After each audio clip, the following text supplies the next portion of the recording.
অমর একুশে বইমেলার আজ ১১তম দিন। মেলার আজকের সবশেষ পরিস্থিতি জানাতে মেলা প্রাঙ্গণ থেকে সরাসরি যুক্ত হচ্ছেন সহকর্মী সাজ্জাদ জাহান।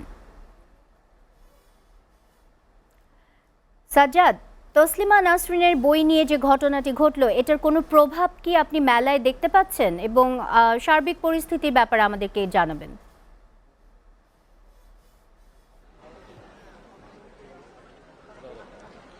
জি, ধন্যবাদ তাসিনা। আমরা অমর একুশে গ্রন্থমেলা প্রাঙ্গণে রয়েছি।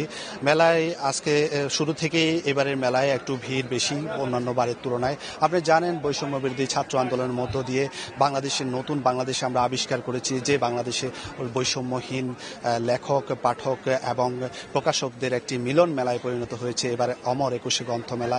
তবে এরই মাঝে গতকাল আমরা দেখতে পাই বিতর্কিত লেখক তসলিমা নাসরিনের একটি চুম্বন বই প্রকাশ করেছে।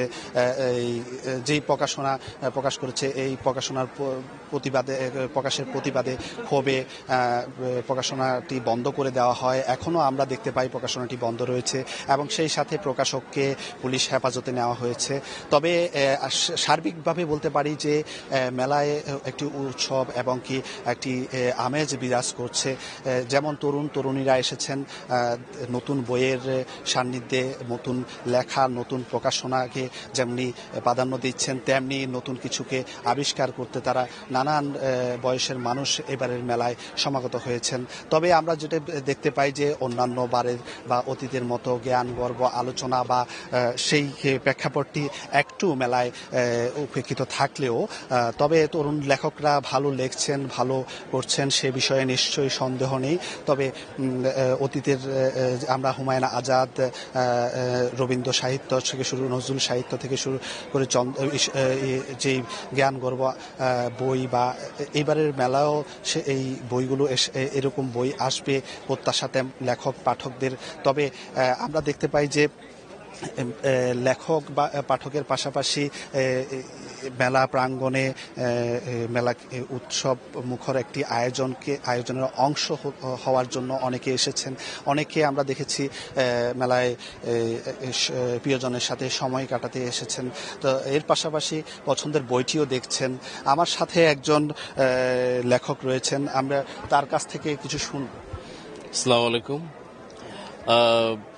বইমেলাতে আসলাম, আমি আগে পরিচয় দিয়ে নিই। আমি উপন্যাসিক মুজিবুর রহমান এবং তারপরে আমার বই প্রসঙ্গে পরে বলবো। আগে বলি, গত দিন তসলিমা নাসরিনের সেই উপন্যাস নিয়ে যে অনাকাঙ্ক্ষিত ঘটনা ঘটে গেছে, আমরা লেখক পাঠক আমরা সবাই কিন্তু এটা নিয়ে উদ্বিগ্ন এবং আমরা ভয় পাচ্ছি যে আবার কোনো দুর্ঘটনা না ঘটে এবং আমরা আতঙ্কিত।